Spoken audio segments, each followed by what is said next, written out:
Welcome to my channel. Try to hear the latest story. Christmas morning at my parents' house in suburban Denver. I watched my 8-year-old daughter Emma unwrap a single $5 notebook while my brother Derek's 3 kids tore into brand new laptops, wireless headphones, and a PlayStation 5.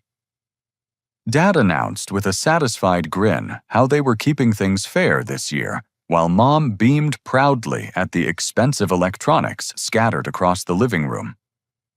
My stomach dropped when I noticed the Best Buy receipt partially hidden under wrapping paper, showing my own credit card number as payment. The receipt felt like ice in my hands. I stared at the numbers, hoping my eyes were playing tricks on me, but there it was clear as day. My American Express ending in 4721. The total came to $3,867.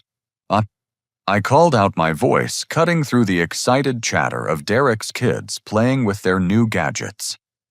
"Can I talk to you for a second?" He looked up from where he sat in his worn leather recliner coffee mug in hand, wearing that same proud expression he'd worn when announcing how fair everything was this year.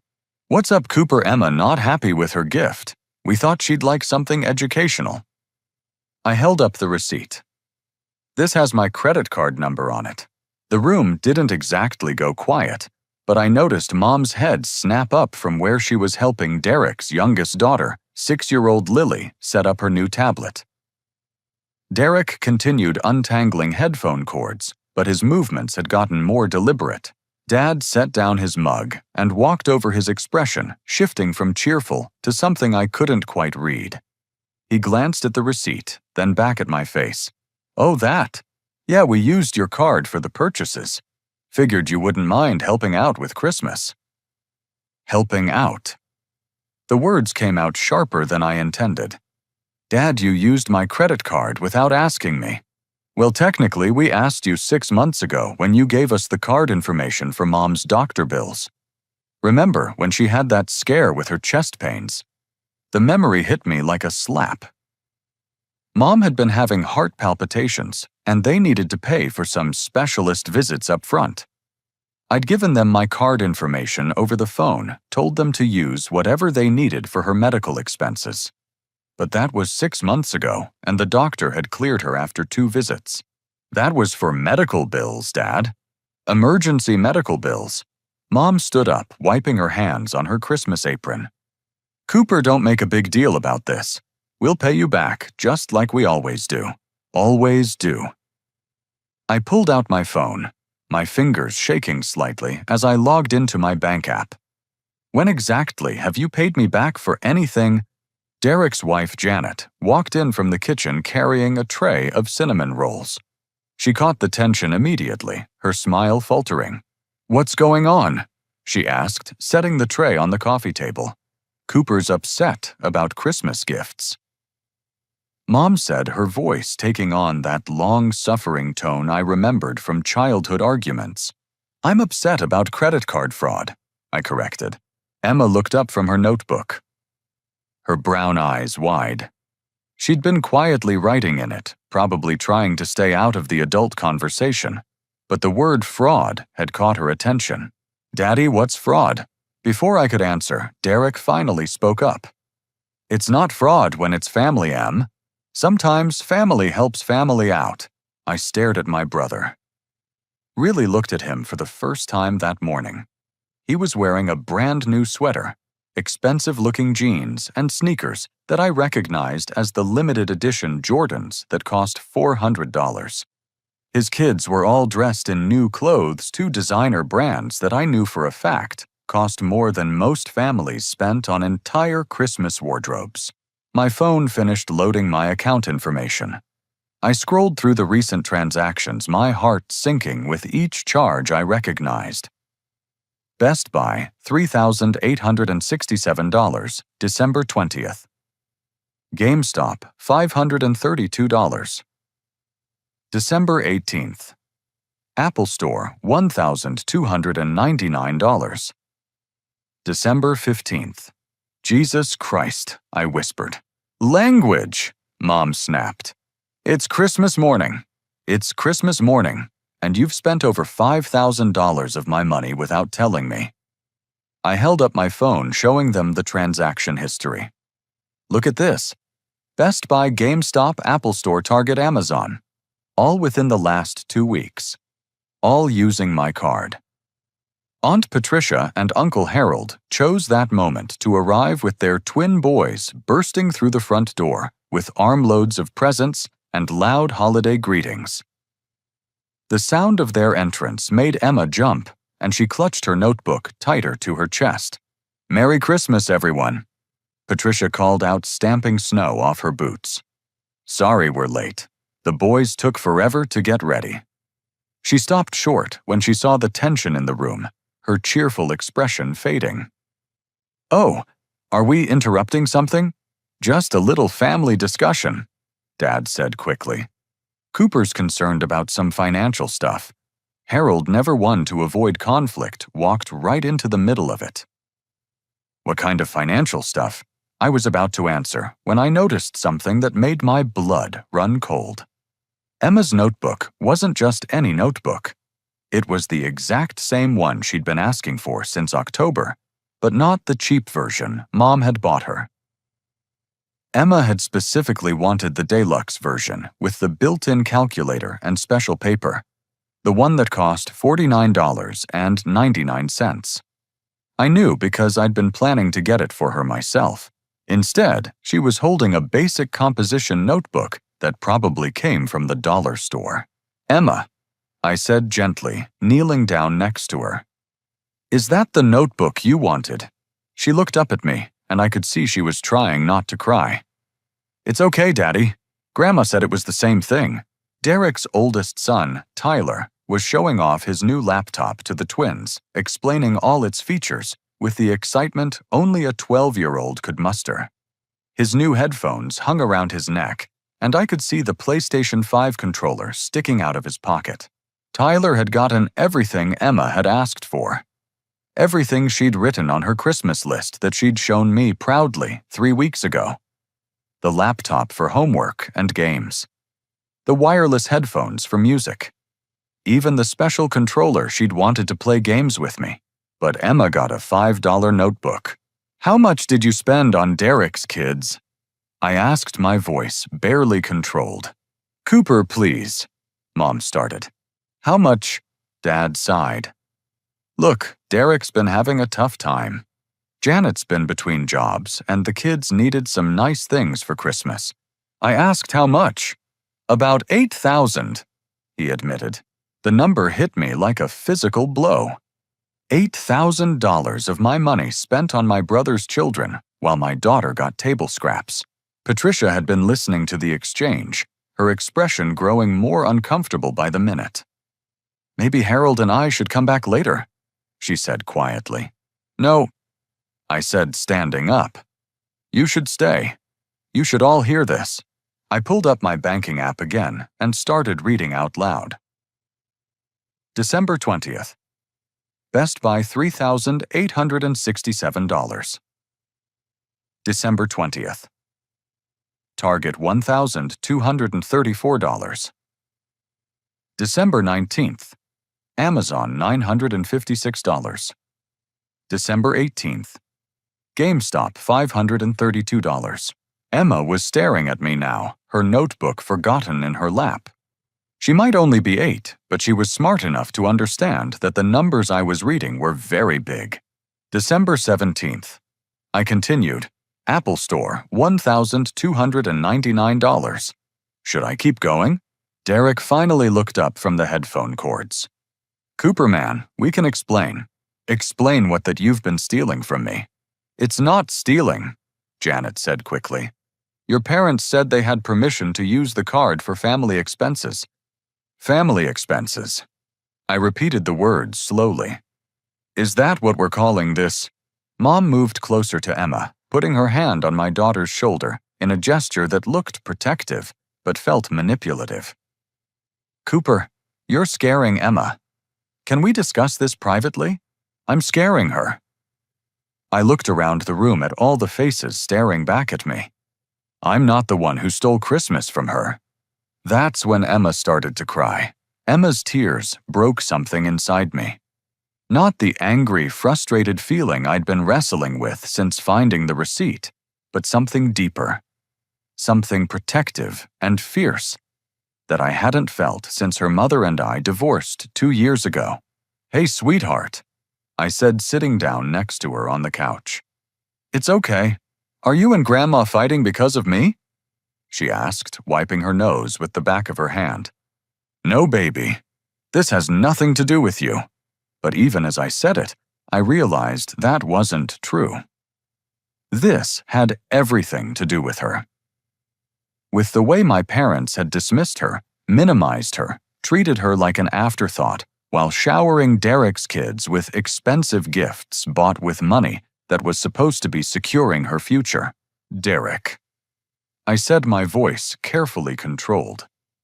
"How long has this been going on?" My brother finally met my eyes.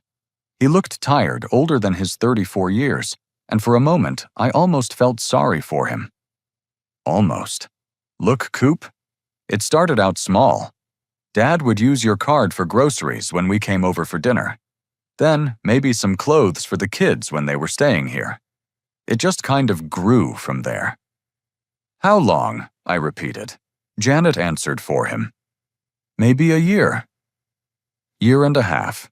I pulled out my phone again, this time scrolling back further in my transaction history. What I found made my stomach churn. "Try 3 years," I said, holding up the screen. "Look at this.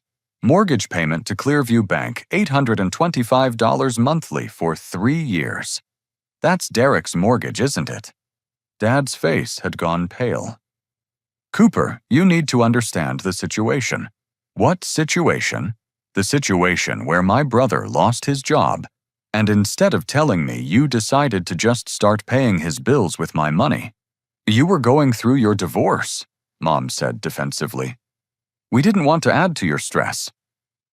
"By stealing from me," Harold cleared his throat. "Maybe Patricia and I should take the boys to the kitchen. Let you folks work this out." "No," I said firmly. "Stay. I want witnesses to this." I turned back to my phone, scrolling through months of transactions. The pattern was clear once you knew what to look for. Regular payments to Derek's mortgage company. Car payments for 2 vehicles I'd never seen. Credit card payments to companies I didn't recognize. Utility bills for an address that wasn't my parents' house. "Jesus," Patricia whispered, looking over my shoulder at the phone screen. "Cooper, how much are we talking about?" I did quick mental math, adding up the recurring payments over the past 3 years. Conservative estimate, $47,000. The number hung in the air like a toxic cloud. Emma had stopped crying and was listening intently, her 8-year-old brain trying to process what $47,000 meant. Derek's kids were oblivious, absorbed in their new electronics, but Tyler was old enough to sense the adult tension. He'd put down his laptop and was watching the conversation with worried eyes. $47,000 of my money has been paying Derek's bills. I continued, my voice getting louder despite my efforts to stay calm. His mortgage, his car payments, his credit cards, his utilities, his insurance. Hell, I've probably been paying for his cable television. "It's not like that," Derek said, but his voice lacked conviction. "What's it like then? Help me understand." Janet stepped forward. Her face flushed. "Derek lost his job at the construction company when they downsized. We were going to lose the house. Your parents offered to help until he found something else, by using my money without my knowledge. We were going to pay you back once Derek got back on his feet." "When was that going to happen?" "Because according to my bank statements, Derek's been unemployed for 18 months, and the payments just keep getting bigger." Emma tugged on my sleeve. "Daddy, what's unemployed?" Before I could answer, Tyler spoke up from across the room. "It means my dad doesn't have a job. The honesty in his voice cut through all the adult justifications and excuses. Here was a 12-year-old boy who understood the situation better than the adults who'd created it. Derek's face turned red. "Tyler, don't say that. But it's true, isn't it?" Tyler said. "That's why we moved in with Grandma and Grandpa last year, because we couldn't afford our house anymore. They live here." I asked pieces of a larger puzzle falling into place. Mom nodded reluctantly. "They've been staying in the basement, just temporarily." "For how long?" 14 months, Harold said quietly. Patricia had shown him my phone screen, and he'd been doing his own math. "Cooper, if they've been making mortgage payments for 3 years, but living here for over a year, what happened to their house?" The question hit like a bomb. Derek and Janet exchanged a look that told me everything I needed to know. "You foreclosed," I said. "Didn't you?" "You lost the house Derek was making payments on with my money. The bank moved faster than we expected," Derek admitted. "We thought we could catch up on the payments." "What payments? I was making the payments." "The back payments," Janet clarified. "From before your parents started helping." I stared at them, trying to process the magnitude of what they were telling me.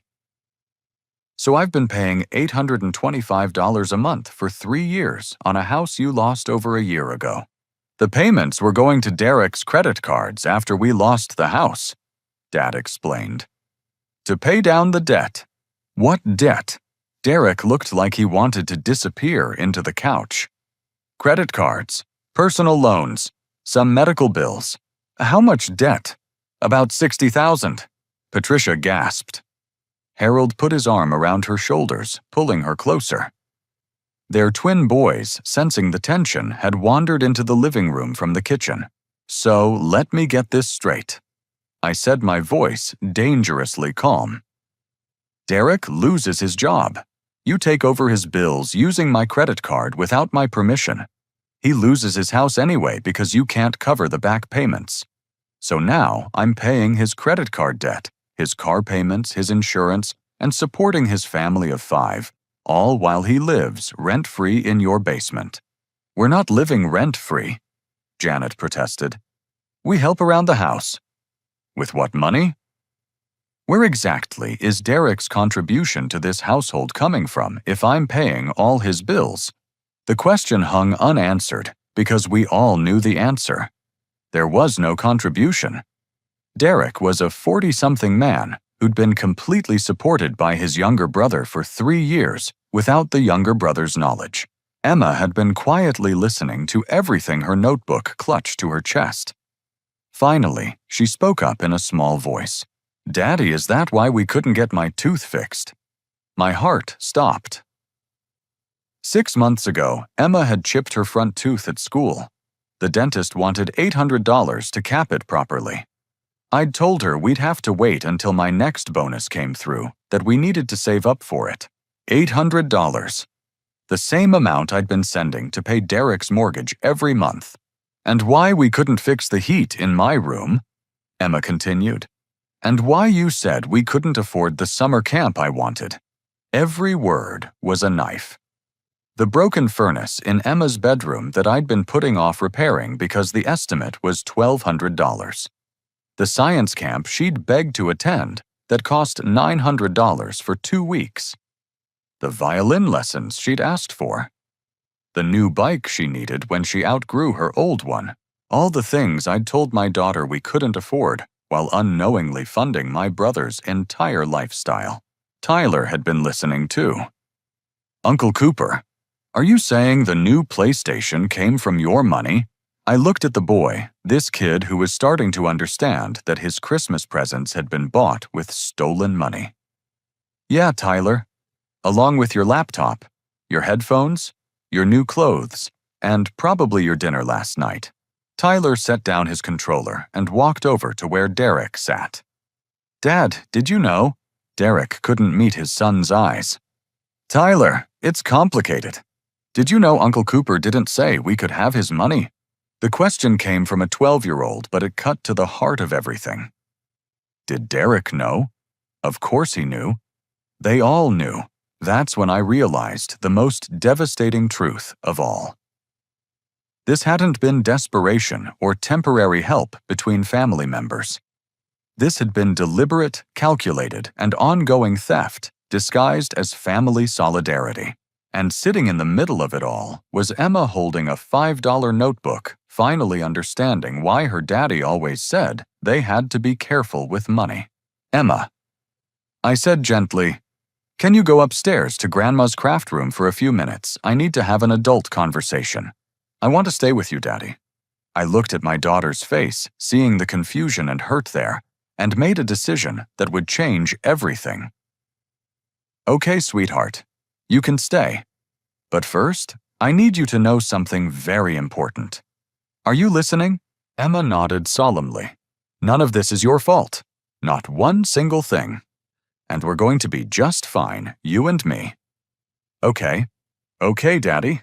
I turned back to my parents, my phone still in my hand. "I need to see all of it.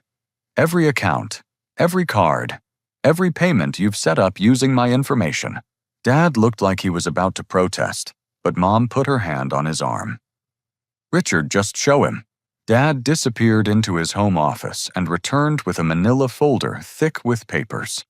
He set it on the coffee table like it weighed 100 pounds. "Cooper," he started, "you have to understand, we never meant for it to get this big." I opened the folder and immediately wished I hadn't. Bank statements, credit card bills, payment schedules, automatic withdrawal authorizations, all of it connected to my accounts, my credit, my financial identity. But it wasn't just Derek's stuff. "What's this?" I asked, holding up a statement for my parents' homeowner's insurance. "This is your house insurance, and it's being paid from my checking account. We set that up when the mortgage company required proof of continuous coverage," Mom explained. "Your account was already connected to their system, so it was easier. Easier than using your own money. We were having cash flow problems," Dad admitted. I flipped to the next page. Car insurance for 3 vehicles, none of which I owned or drove. Health insurance premiums for Janet and the kids. Dental insurance. Vision insurance. Even life insurance policies with Derek listed as the beneficiary. "You guys," I said, my voice barely above a whisper. "I've been paying for Derek's family's entire existence." Patricia had been reading over my shoulder, and I heard her sharp intake of breath. "Cooper, this is insane. This isn't helping family. This is financial abuse." "Don't be dramatic," Mom snapped. "We're all family here. Family doesn't steal from each other," Patricia shot back. "This is theft. Plain and simple." Harold had been quietly examining some of the paperwork. "Cooper, look at this page. These are college savings accounts." My blood turned to ice. "What college savings accounts?" "Emma's college fund," Harold said grimly. "According to this statement, there have been withdrawals." I grabbed the papers from him, scanning the numbers quickly. Emma's college fund, the one I'd set up when she was born, the one I'd been contributing to, faithfully, every month for 8 years. The account I'd put in my parents' names for tax benefits, trusting them to manage it responsibly. The balance should have been close to $30,000. It was showing $412. "Where's Emma's college money?" I asked, my voice deadly quiet. Mom wrung her hands. "Derek's kids needed immediate help. Emma's college is still years away. Where is my daughter's college money? We used some of it for Tyler's school registration and Lily's preschool tuition, and some medical expenses when Sarah had that ear infection," Janet said quickly, referring to Derek's middle daughter. "But we were going to pay it back." I stood up so fast that Emma flinched. "You stole my daughter's college fund to pay for your kids' school." "It wasn't stealing," Derek said, but he still couldn't meet my eyes. "It was borrowing. Borrowing requires permission. This is theft." Tyler had been listening to every word, and I watched his face crumble as he realized what had happened. "Dad, You took Emma's college money. Tyler, you don't understand the whole situation, Janet said. I understand enough, Tyler replied, his voice thick with disgust. Emma's my cousin. You stole from Emma. Derek's youngest daughter, 4-year-old Lily, had wandered over from where she'd been playing with her new tablet. She looked up at Tyler with big, confused eyes. Tyler, why are you mad? Because Dad and Mom are thieves, Tyler said flatly. Tyler, Janet exclaimed. Don't say things like that. But Tyler was on a roll, the 12-year-old moral compass spinning wildly as he realized the scope of what his parents had done. It's true, isn't it? Everything we have Uncle Cooper paid for. Our food, our clothes, our house money, our Christmas presents, even Emma's college money. Emma had been quietly listening, and now she spoke up in a small voice. What's college money? I knelt down next to her again. It's money Daddy saved up to help you go to college when you're older. Money to pay for your classes and books and everything. Did Grandma and Grandpa take my college money? The direct question from an 8-year-old cut through all the adult rationalizations and justifications. Out of the mouths of babes. Yes, sweetheart, they did. Emma looked at her grandparents with an expression I'd never seen on her face before. Disappointment mixed with confusion and hurt. Why would you take my school money? Mom started crying, then big tears rolling down her cheeks. Emma, honey, Grandma and Grandpa made some mistakes. We thought we were helping everyone. But you weren't helping me, Emma said with 8-year-old logic. You were taking my money. Patricia had been examining more of the paperwork, and she made a small sound of disbelief. Cooper, there's more. Look at this. She handed me a vacation rental receipt dated 6 months earlier. 7 nights in Orlando, Florida. $3,400 paid for with my credit card. Disney World? I asked incredulously. Janet had the grace to look ashamed. The kids had never been. Tyler was starting to feel left out because all his friends had gone. So you took Emma's college money and my credit card and went to Disney World without her. The words hung in the air like a toxic cloud. Emma's eyes widened as she processed what I'd said. They went to Disney World with my college money, she asked. Yeah, baby, they did.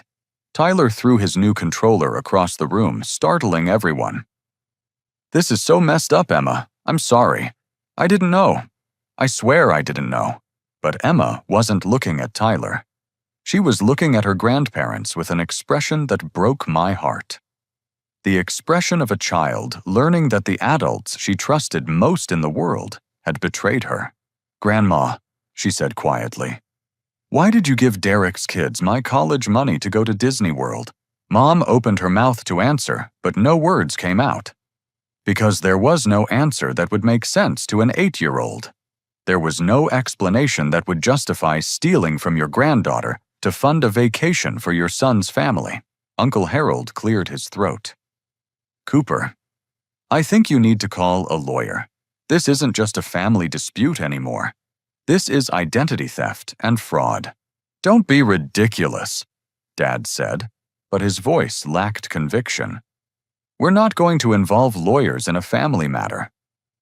You involved lawyers the minute you started forging Cooper's signature on documents, Patricia said, holding up what looked like a loan application. Richard, this is your signature, but it says Cooper Matthews at the bottom. Dad's face went white.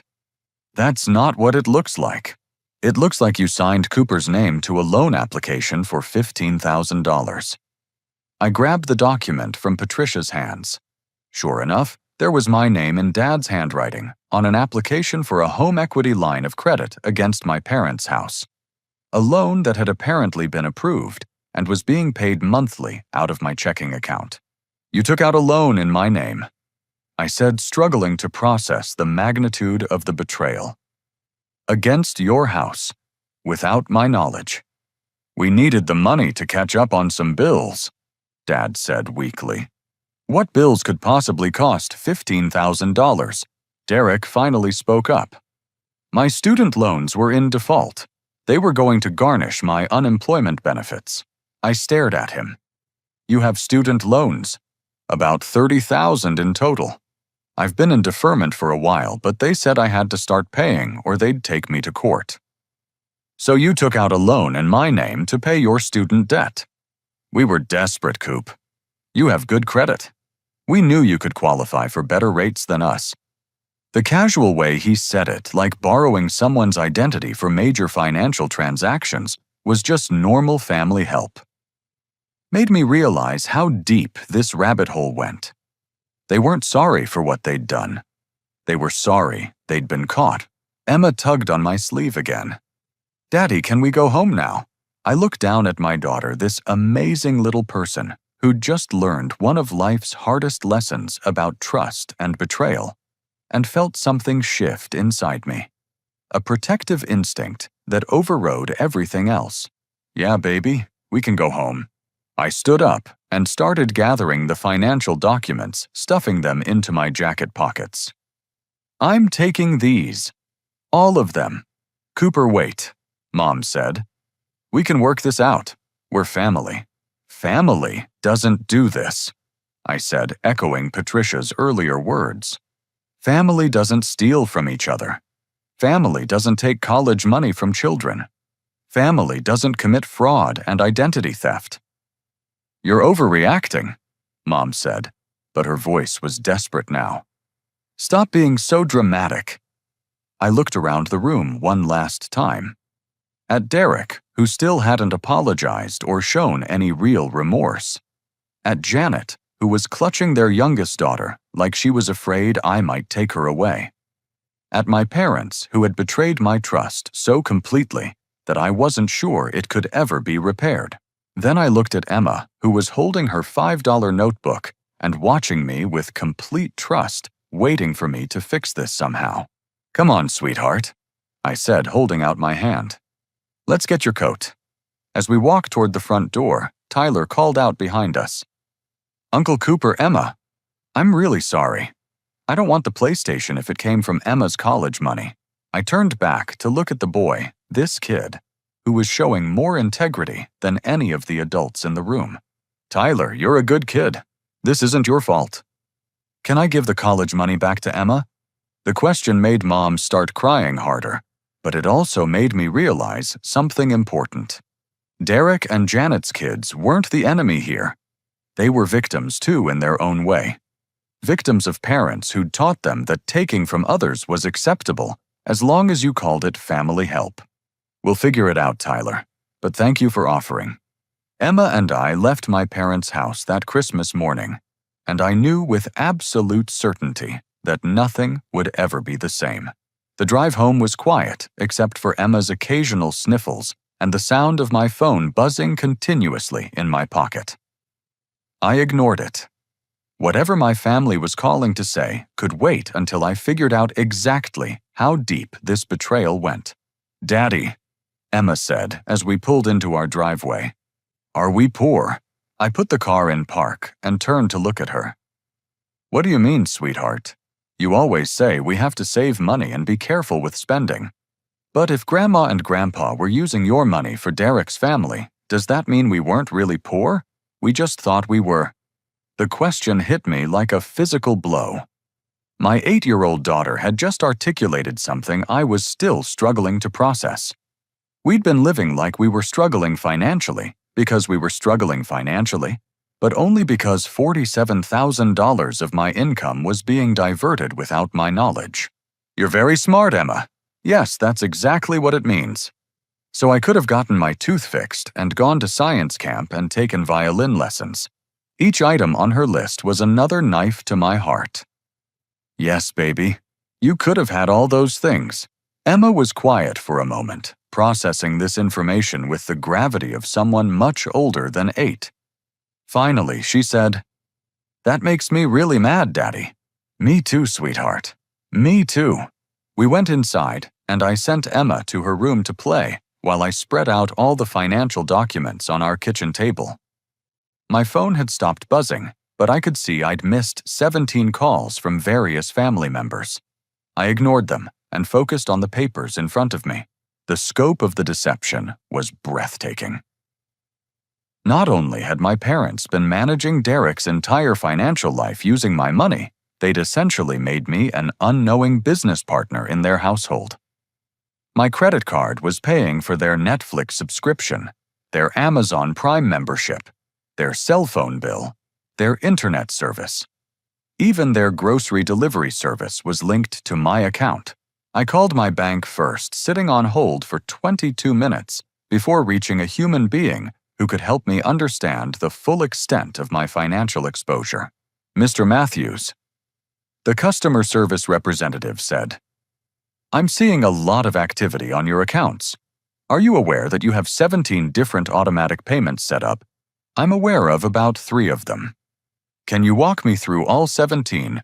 As she read through the list, I realized the theft went beyond anything I'd discovered at my parents' house. My money was paying for Derek's gym membership, his car insurance, his children's health insurance, even Janet's subscription to a meal delivery service.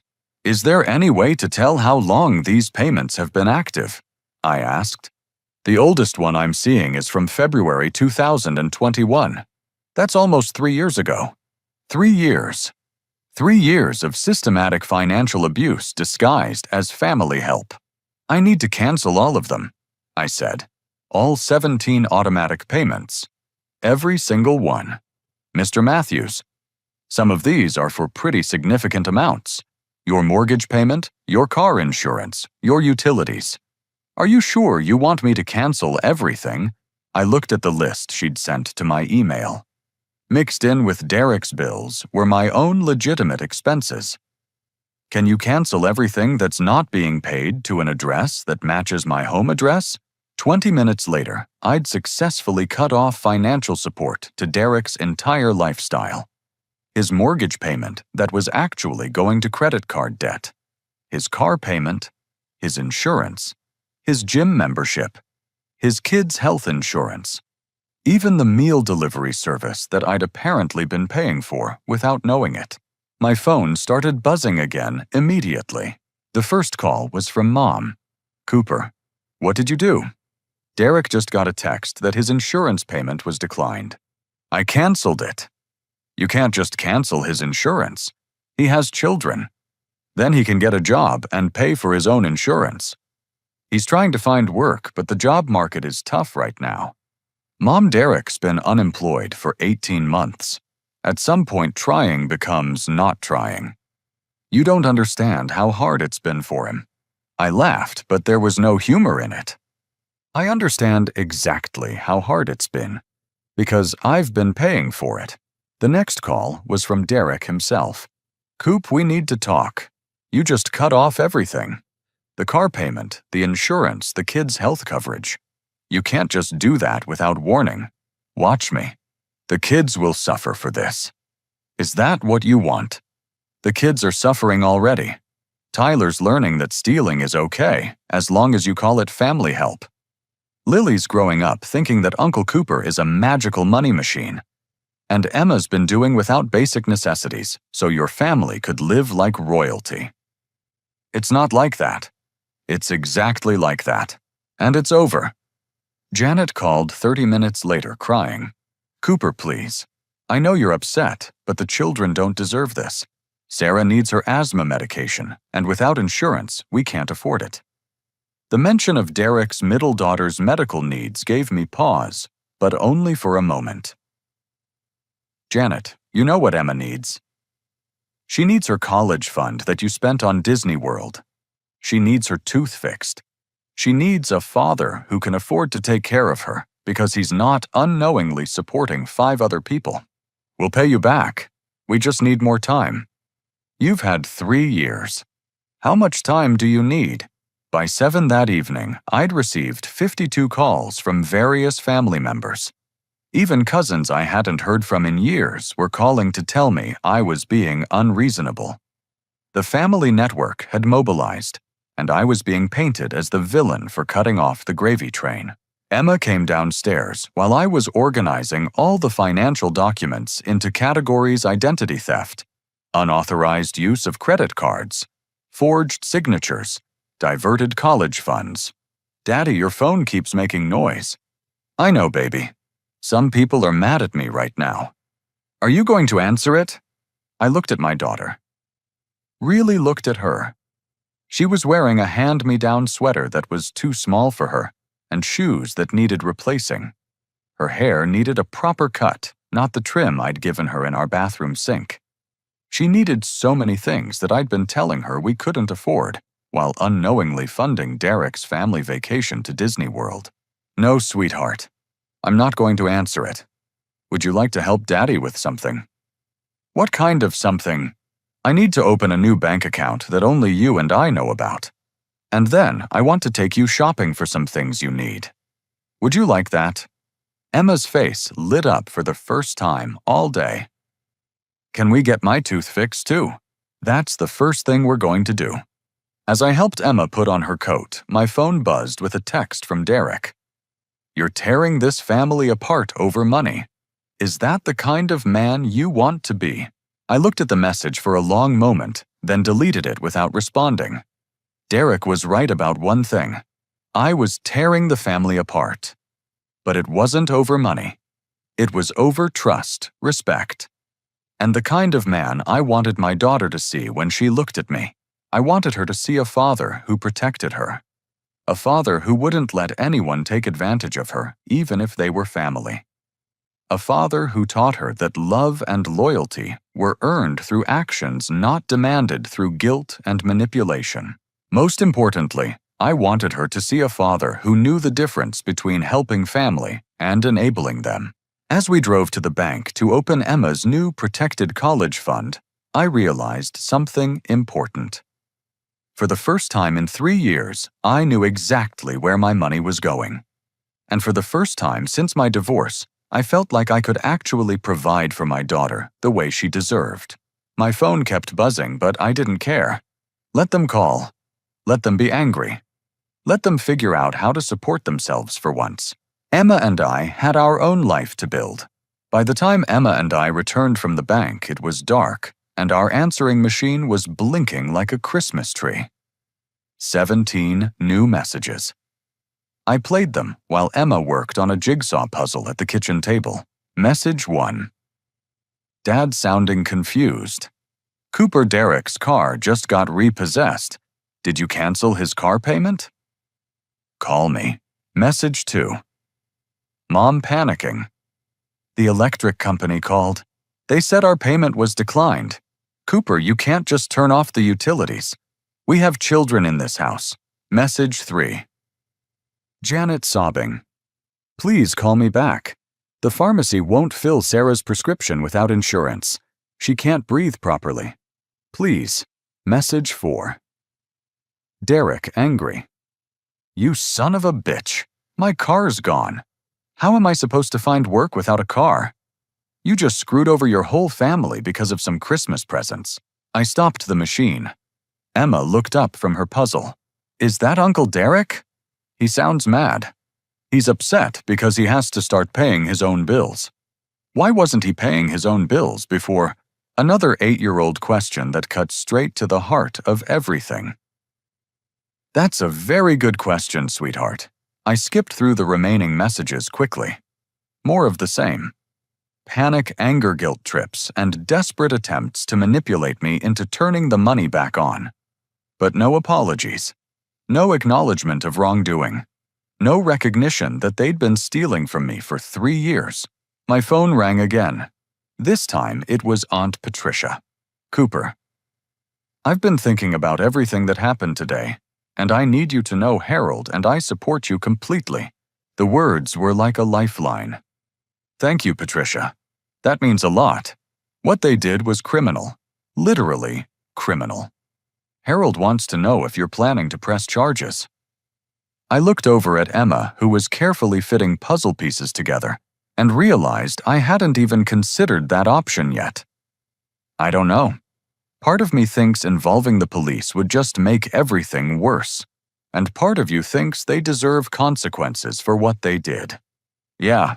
Cooper, can I tell you something? This isn't the first time. My stomach dropped. What do you mean? Your parents did something similar to Harold's brother about 10 years ago. Not as extensive, but they had access to his bank account while he was deployed overseas, and they used it to pay for some home repairs without asking him. What happened? Michael found out when he came back from Afghanistan. There was a huge fight, lawyers got involved, and Michael hasn't spoken to them since. We thought they'd learned their lesson. I absorbed this information slowly. My parents were repeat offenders. This wasn't a desperate mistake or a one-time lapse in judgment. This was a pattern of behavior. Patricia, why didn't you ever tell me about Michael? Your parents made us promise not to. They said it would just cause unnecessary family drama. They swore they'd never do anything like that again. But they had done it again. Only this time, they'd done it bigger and better. And for 3 solid years. There's something else, Patricia continued. Harold did some research this afternoon. Identity theft is a federal crime. Forging signatures on loan documents is bank fraud. Using someone's credit without permission is wire fraud if it crosses state lines. Cooper, they could be looking at serious prison time if you decide to prosecute. The thought of my parents in prison made me feel sick. But the thought of Emma growing up thinking that family could steal from each other with no consequences made me feel sicker. I need to think about it. Of course you do. But whatever you decide, Harold and I are behind you. What they did was wrong, and you have every right to protect yourself and Emma.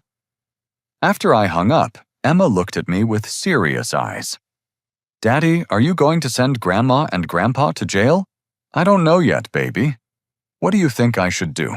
Emma considered this with the gravity of a Supreme Court justice. I think they should say sorry first. That's very wise. And they should give me my college money back. Also very wise. And maybe they should have to do extra chores for a while, like when I'm in trouble. I smiled at this. The first genuine smile I'd felt all day. Extra chores is a good consequence. My phone buzzed with a text from Mom. Cooper, please call. Dad's having chest pains.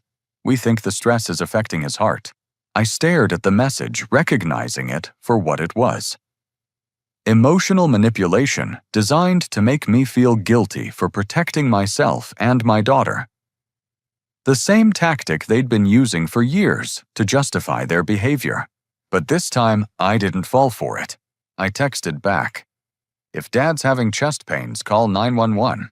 Mom's response came immediately. He won't go to the hospital because we can't afford it without insurance. Our insurance payment was declined today. I almost laughed. My parents' insurance payment was declined because I'd finally stopped paying for it. They'd been using my money to fund their health insurance for 3 years, and now they were trying to guilt me into resuming payments by claiming Dad was having heart problems. I called the insurance company directly.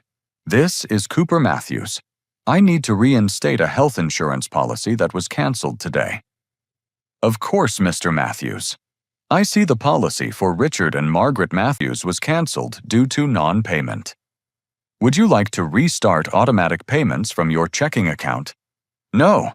I'd like to pay for 1 month only by credit card as a one-time payment. 20 minutes later, my parents' health insurance was restored for exactly 30 days. If Dad was really having chest pains, he could get treatment. If this was just manipulation, they had a month to figure out their own insurance situation. I texted Mom back. Your insurance is active for 30 days. If Dad's having chest pains, take him to the ER.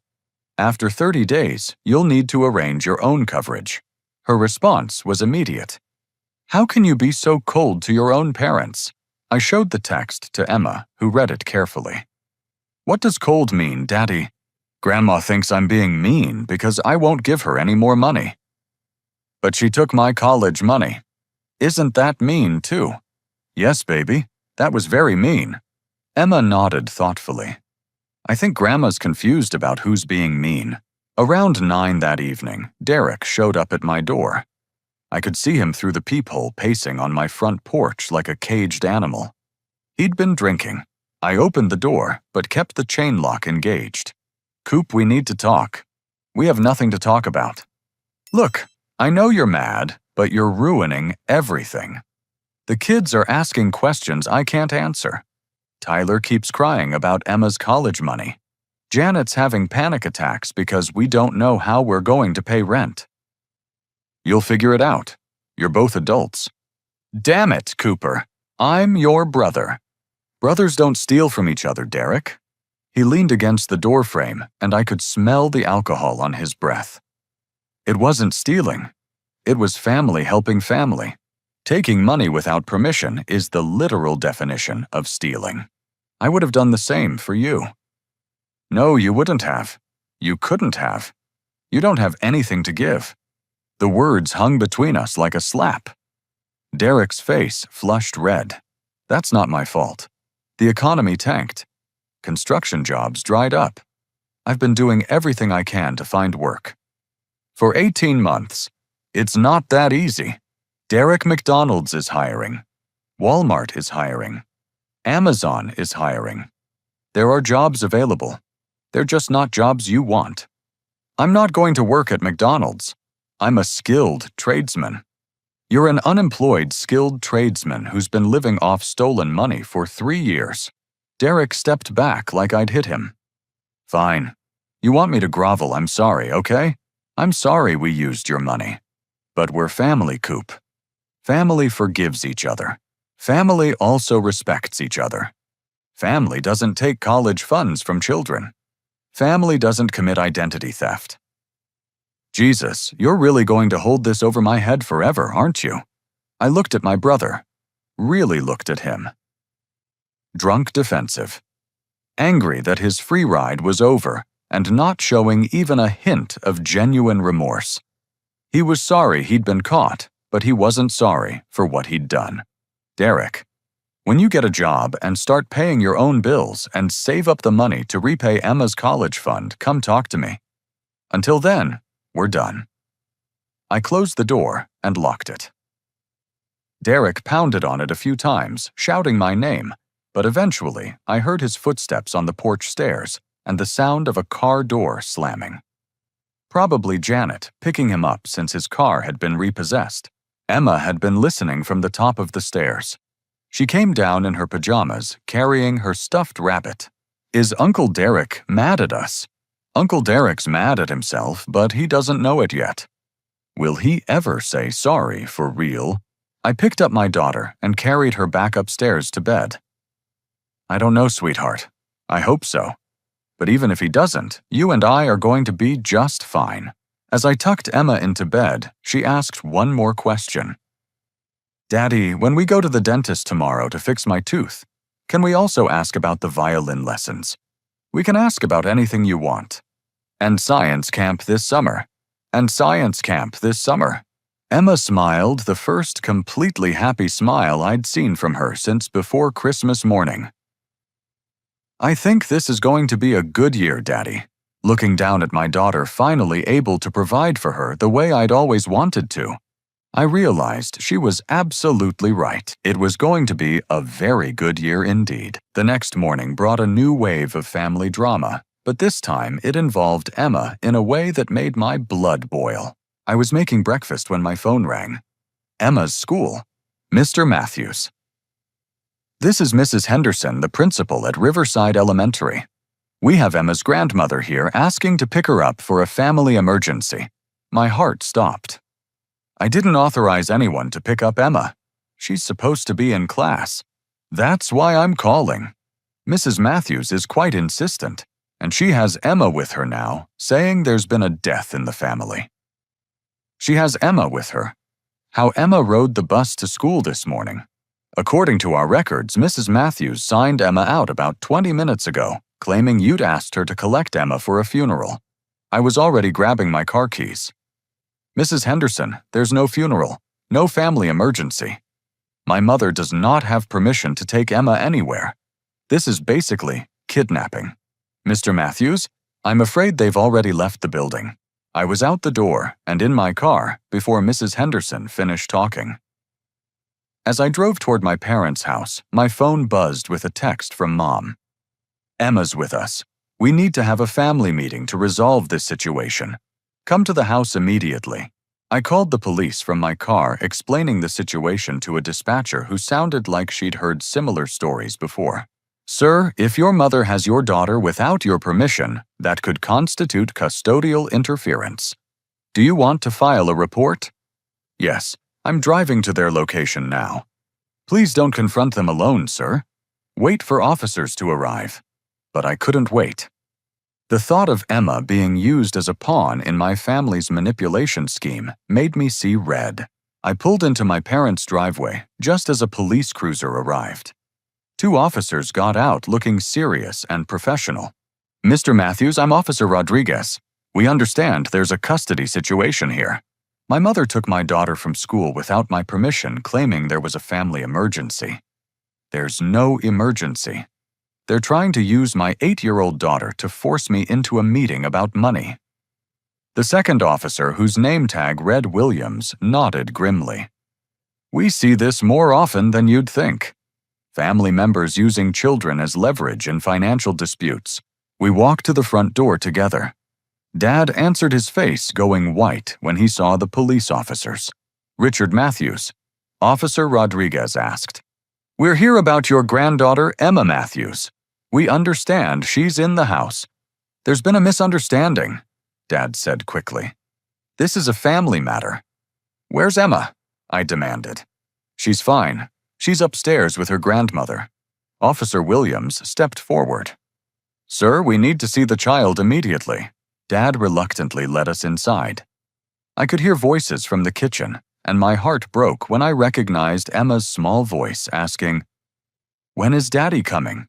"He'll be here soon, sweetheart," Mom was saying. "We just need to have a grown-up conversation first." I followed the officers into the kitchen, where I found Emma sitting at the table with a plate of cookies in front of her. She looked confused, but not frightened, thank God. "Daddy," she said, jumping up to hug me. "Grandma said you wanted me to come here for something important." "I didn't ask Grandma to pick you up from school," I said gently. "You were supposed to stay in class today."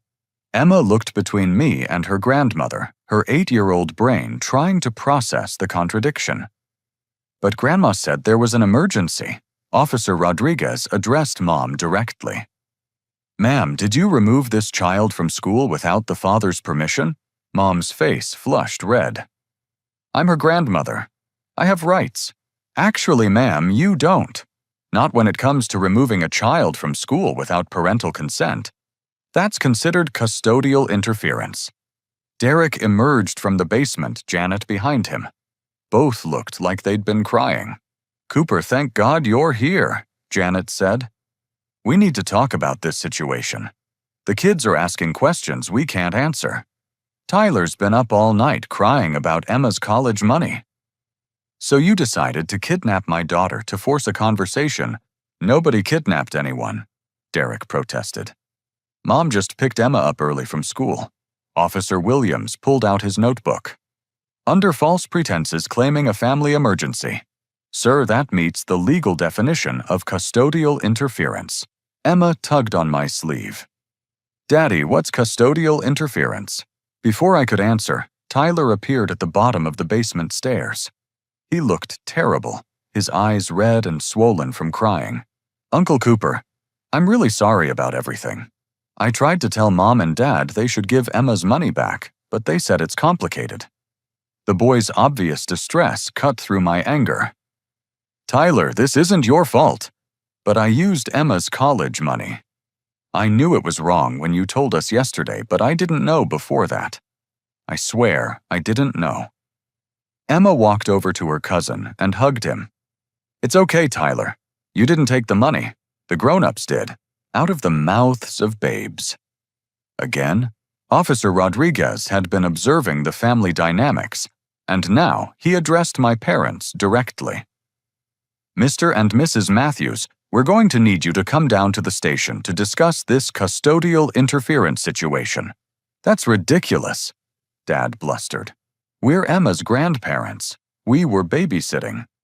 Without the father's permission and under false pretenses, Officer Williams clarified. That's not babysitting. Mom started crying again. Cooper, please, don't let them arrest us. We're family. I looked around the room. At my parents who had just used my daughter as a pawn in their financial manipulation scheme. At Derek and Janet, who were more concerned about their own problems than the fact that they'd stolen from Emma. At Tyler, who was showing more integrity than any of the adults. And at Emma, who was watching everything with wide, serious eyes, learning lessons about trust and family, and consequences that would shape her for the rest of her life. Officer Rodriguez. I said, I want to press charges for custodial interference, and I want to file a report about the financial crimes as well. Cooper, no. Mom gasped. Think about what you're doing. We're your parents. I am thinking about what I'm doing. I'm thinking about my daughter who deserves to grow up understanding that actions have consequences, even for family members. Emma slipped her hand into mine. Are Grandma and Grandpa in trouble? Yes, sweetheart, they are. Because they took my college money and lied to my school. That's right. Emma nodded solemnly. Good. Lying is wrong. Officer Williams knelt down to Emma's level. Emma, did anyone tell you not to tell your daddy about coming here today? Emma looked at her grandmother, then back at Officer Williams. Grandma said it was going to be a surprise for Daddy. What kind of surprise? She said the whole family was going to have a meeting and fix everything so everyone could be happy again. The manipulation was breathtaking.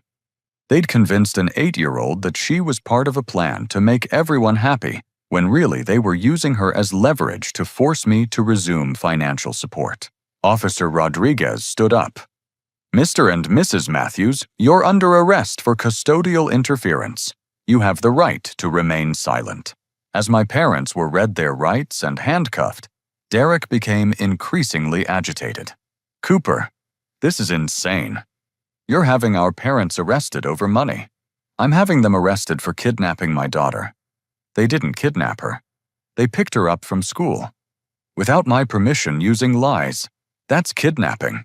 Janet was sobbing now. What about the kids? What about Tyler and Sarah and Lily? They're going to lose their grandparents because of you. I looked at Tyler, who was standing very still, watching his grandparents being arrested. Tyler, do you understand why this is happening? The boy nodded slowly. Because they lied and took Emma and stole money. That's right. And lying and stealing are wrong. Yes, they are. Tyler looked at his parents with disappointment that seemed far too mature for a 12-year-old. Mom, Dad, maybe you should say sorry now. But Derek and Janet weren't ready to take responsibility. They were still focused on blaming me for the consequences of their own actions. As the police officers led my parents out to their car, Emma waved goodbye. Bye, Grandma. Bye, Grandpa. I hope you learn not to lie and steal. The simple honesty of it, the pure 8-year-old logic made me realize something important. Emma was going to be fine. She was already fine. She understood right from wrong in a way that the adults around her had forgotten. As we drove home, Emma asked, Daddy, will Grandma and Grandpa go to jail? I don't know, sweetheart. Maybe. They did some things that are against the law. Will they say sorry? I hope so. Will they give me my college money back? We're going to make sure of that. Emma was quiet for a while, then said, Daddy, I'm proud of you for protecting me. The words hit me like a revelation. That's what I'd been doing all along, whether I realized it or not. I'd been protecting Emma from people who would use her, manipulate her, steal from her future, and teach her that family loyalty meant accepting abuse. I'm proud of you too, baby, for being brave and honest and smart. Even though I got in trouble at school. You didn't get in trouble. Grandma got in trouble for lying to your school. As we pulled into our driveway, I realized that for the first time in 3 years, I knew exactly where my money was going. And for the first time in Emma's 8 years of life, I could honestly say that no one was going to take advantage of her on my watch. My phone was buzzing with angry texts from extended family members, but I ignored them.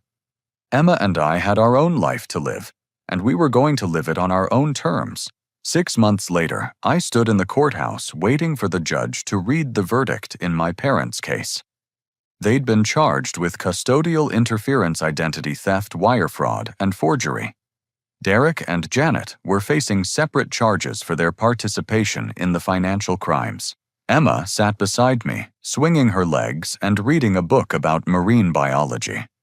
She'd gotten interested in ocean science during the summer camp I'd finally been able to afford, and now she wanted to be a marine biologist when she grew up. "All rise," the bailiff called. Judge Martinez took her seat and looked down at my parents, who stood with their court-appointed attorney. They looked older, smaller somehow than they had 6 months ago. In the case of the state versus Richard and Margaret Matthews, Judge Martinez began, "I find the defendants guilty on all charges." Mom started crying quietly. Dad stared straight ahead, his jaw set in stubborn defiance even now. However, the judge continued, "Given the defendant's age, lack of prior criminal history, and the fact that full restitution has been made to the victim, I'm sentencing you to 2 years probation and 300 hours of community service. You will also attend mandatory financial counseling and family therapy." I felt a mix of relief and disappointment. Part of me had wanted them to face real consequences, but I was glad they wouldn't be going to prison. Despite everything they'd done, they were still Emma's grandparents. Derek and Janet's sentencing had been earlier in the week. Derek got 1 year of probation and was required to maintain steady employment as a condition of his sentence. Janet received community service and financial counseling. Both were ordered to stay away from my financial accounts permanently. As we left the courthouse, Emma looked up at me. "Are you sad about Grandma and Grandpa, Daddy?" "A little bit, but I'm proud that we stood up for what was right." "Me too." We drove home to our new house, a 3-bedroom place in a better school district that I'd been able to afford once I knew where my money was actually going. Emma had her own room, painted ocean blue, with glow-in-the-dark stars on the ceiling and a desk for homework. Her college fund, now in an account that only I could access, was growing steadily. The $12,000 my parents had stolen had been repaid through their asset liquidation, and I was contributing more each month than I ever had before. Emma's tooth had been fixed within a week of the Christmas disaster. She'd taken violin lessons all spring and was already talking about joining the school orchestra. She'd loved science camp so much that she was signed up for marine biology camp next summer. But the best part wasn't the money or the things we could now afford. The best part was watching Emma grow into a confident, principled young person who understood that love didn't mean accepting bad behavior from anyone, even family. Tyler had come to visit several times over the past 6 months. Derek had finally found a job in construction, and the family was slowly learning to live within their means. Tyler seemed happier, more relaxed now that his family wasn't living under the constant stress of financial deception. "Uncle Cooper," he'd said during his last visit, "I'm glad you made my parents stop stealing. It was making everyone sick inside." Even at 12, Tyler understood something his parents had taken months to grasp. Enabling bad behavior doesn't help anyone, least of all the person you're enabling. My relationship with my parents was slowly healing. It had taken months of family therapy sessions, supervised by a court-mandated counselor, but we were making progress. They'd finally genuinely apologized to Emma for taking her college money and lying to her school.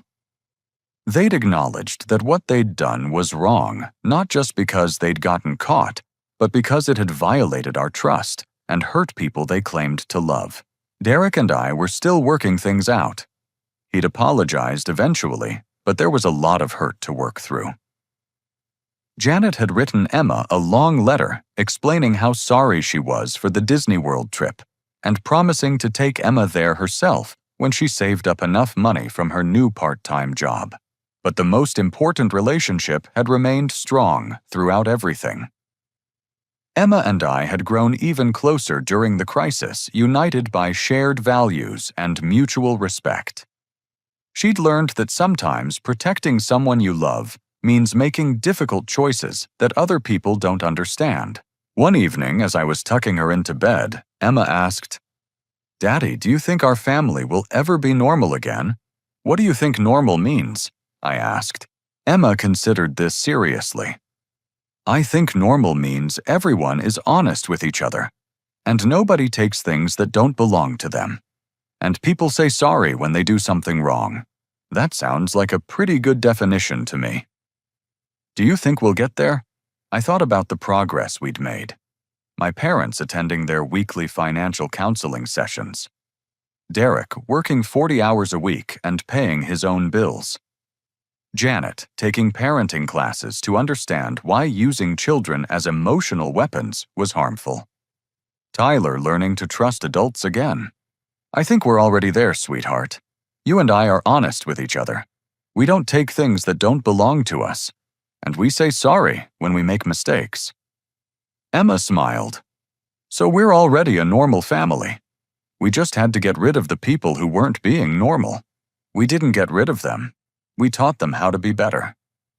By not letting them steal anymore, by showing them that actions have consequences even for people we love." Emma nodded seriously. "That's a good lesson, Daddy." As I turned off her light and headed downstairs, I thought about how much had changed since that Christmas morning. I'd learned that loving someone didn't mean protecting them from the consequences of their choices. It meant caring enough to let them face those consequences and grow from them. I'd also learned that protecting Emma meant more than just providing for her financially. It meant modeling integrity, standing up for what was right, even when it was difficult, and showing her that she deserved to be treated with respect by everyone in her life. Most importantly, I'd learned that sometimes the most loving thing you can do for your family is refuse to enable their worst impulses. My phone buzzed with a text from Sarah, a woman I'd been dating for 3 months. She was a teacher at Emma's school, kind and honest, who understood that Emma and I came as a package deal. "How did court go today?" she texted. "Justice served, healing continues," I replied. "Emma handling everything okay. She's amazing, resilient and wise, and somehow still believes in happy endings. Smart girl, takes after her dad." I smiled, feeling genuinely happy for the first time in years. Emma and I had built something solid together, something based on mutual respect and honest communication. We'd weathered a major family crisis and come out stronger on the other side. 6 months ago, I'd thought family meant accepting whatever behavior people threw at you because blood was thicker than water. Now I understood that true family meant people who chose to love and respect each other regardless of blood relation. Emma had her college fund secure in an account that no one could touch but her. She had a father who could afford to take proper care of her. She had extended family members who were learning to treat her with the dignity she deserved. But most importantly, she had an understanding of her own worth that no one would ever be able to take away from her. As I settled in to watch a documentary about marine biology that Emma had requested for our weekly movie night, I realized she'd been right that evening months ago when she'd said it was going to be a good year. It had been a very good year indeed, and based on everything we'd built together, the future looked even brighter. Have you ever had to make a difficult choice between family loyalty and doing what was right? How did you find the courage to protect someone you love, even when it meant disappointing others? I'd love to hear your thoughts in the comments below. If this story resonated with you, please give it a like and share it with someone who might need to hear it. And don't forget to subscribe for more stories about standing up for what matters most. Thank you for listening. And remember, sometimes the most loving thing you can do is refuse to enable bad behavior, even from people you care about. Take care of yourselves and the people who truly deserve your protection.